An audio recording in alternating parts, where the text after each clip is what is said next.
വെറുതെ ഒരു medical college നിർമ്മിക്കുകയല്ല ചെയ്തത്. ബോർഡ് മാറ്റിവെക്കുന്ന രീതി നമുക്കില്ലല്ലോ. ഏതാണ്ട് 355 തസ്തികകൾ കോന്നി മെഡിക്കൽ കോളേജിന് വേണ്ടി മാത്രമായിട്ട് സൃഷ്ടിക്കപ്പെട്ടിട്ടുണ്ട്. അതോടൊപ്പം ഇതിനനുബന്ധമായി വേണ്ട മറ്റ് കാര്യങ്ങൾ ഓരോന്നായി ക്രമീകരിച്ചുകൊണ്ടാണ് സർക്കാർ മുന്നോട്ട് പോകുന്നത്. ഒരു ചരിത്രമുണ്ട് കേട്ടോ, ഇടുക്കി മെഡിക്കൽ കോളേജിന്റെ ചരിത്രമാണ്. 2015 ഇടുക്കി മെഡിക്കൽ കോളേജിൽ ക്ലാസ് ആരംഭിച്ചു. 50 കുട്ടികളെ വെച്ചിട്ടാണ് ക്ലാസ് ആരംഭിച്ചത്. പക്ഷെ 2016 നാഷണൽ മെഡിക്കൽ കമ്മീഷൻ പറഞ്ഞു, ഈ 50 കുട്ടികളെ അവിടെ പഠിപ്പിക്കുന്നതിന് വേണ്ടിയിട്ടുള്ള സൗകര്യം ഇടുക്കി മെഡിക്കൽ കോളേജിന് ഇല്ല.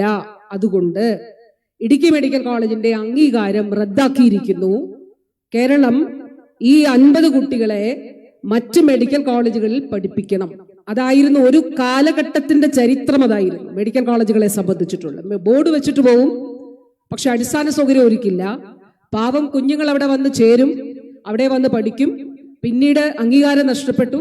ഇടുക്കി മെഡിക്കൽ കോളേജിലെ കുട്ടികളെ നമ്മൾ മറ്റ് ഇടങ്ങളിലേക്ക് കൊണ്ടുപോയി. പക്ഷെ കേരളത്തിൽ ഈ സർക്കാരും കഴിഞ്ഞ സർക്കാരും കണ്ട ഒരു കാര്യം, അടിസ്ഥാന സൗകര്യ വികസനം നാഷണൽ മെഡിക്കൽ കമ്മീഷന്റെ നിർദ്ദേശത്തിന്റെ അടിസ്ഥാനത്തിൽ തന്നെ കർശനമായി നടപ്പിലാക്കി. അങ്ങനെ നമ്മളിവിടെ ഓൺലൈനായിട്ട് മോക്ക് പരിശോധന നടത്തും. ഞാനും ചെയ്തു അതിൽ. കാരണം നമുക്ക് കിട്ടണമല്ലോ, നമ്മുടെ ലക്ഷ്യം ഒന്നേ ഉള്ളൂ. കോന്നി മെഡിക്കൽ കോളേജിൽ അതുപോലെ ഇടുക്കിയിലും നമുക്ക് മെഡിക്കൽ കോളേജ് വിദ്യാഭ്യാസം തുടങ്ങുന്നതിന് വേണ്ടിയിട്ടുള്ള അനുമതി ലഭിക്കണം. അപ്പൊ നമ്മളിവിടെ നേരിട്ട പ്രശ്നം, ഞാൻ ഇത് പറയുന്നത് എത്രത്തോളം സൂക്ഷ്മമായി ഓരോ ഘട്ടത്തിലും ഇടപെട്ടു. പണം അനുവദിക്കുക, ബിൽഡിംഗ് നിർമ്മിക്കുക, അതിനനുബന്ധമായി നാഷണൽ മെഡിക്കൽ കമ്മീഷൻ നിർദ്ദേശിച്ചിട്ടുള്ള ഓരോ കാര്യങ്ങളും അവിടെ ഒരുക്കുക. അതോടൊപ്പം തന്നെ നമുക്കിവിടെ നെറ്റ് ഇഷ്യൂ ഉണ്ടായിരുന്നു, കണക്ടിവിറ്റി ഇഷ്യൂ ഉണ്ടായിരുന്നു. അതിനു വേണ്ടിയിട്ട് അത് സ്റ്റെപ്പ് ബൂസ്റ്റ് ചെയ്യാൻ വേണ്ടിയിട്ടുള്ള സൗകര്യങ്ങൾ നമ്മൾ താൽക്കാലികമായിട്ട് അന്ന് ഒരുക്കുകയുണ്ടായി. കാരണം അവിടെ നിന്ന് നോക്കുമ്പോൾ ഇത് ഓരോന്ന് ലൈവായിട്ടാണല്ലോ, ഇത് കാണണം, ഇത് എക്സ്പ്ലെയിൻ ചെയ്യണം, അത് കൊടുക്കണം, ഇങ്ങനെ കൊടുക്കണം. അപ്പോൾ അങ്ങനെ നമ്മൾ എത്ര തവണ മോക്ക് പരിശോധനകൾ നടത്തി. ഞങ്ങളെല്ലാം അതിന്റെ ഭാഗമായി കയറി. എവിടെയെങ്കിലും കണക്ടിവിറ്റി പ്രശ്നം ഉണ്ടാവുകയാണെങ്കിൽ ഇവിടെ കണക്ടിവിറ്റി പ്രശ്നമുണ്ട്, അത് നമ്മൾ സോൾവ് ചെയ്യണം എന്ന് പറഞ്ഞൊരു ഗവൺമെന്റ് ഒപ്പം നിന്നു. ഫലമുണ്ടായി. എന്താണ് ആ ഫലം?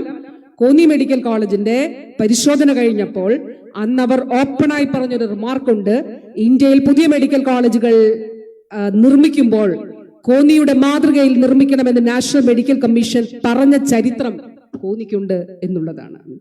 പ്രിയപ്പെട്ടവരെ, വളരെ അഭിമാനവും സന്തോഷവും ഉണ്ട്. ഒരു ദിവസം കൊണ്ടും 2 ദിവസം കൊണ്ടും അല്ല, ഒരുപാട് കഠിനാധ്വാനം അതിന്റെ പിന്നിലുണ്ട്.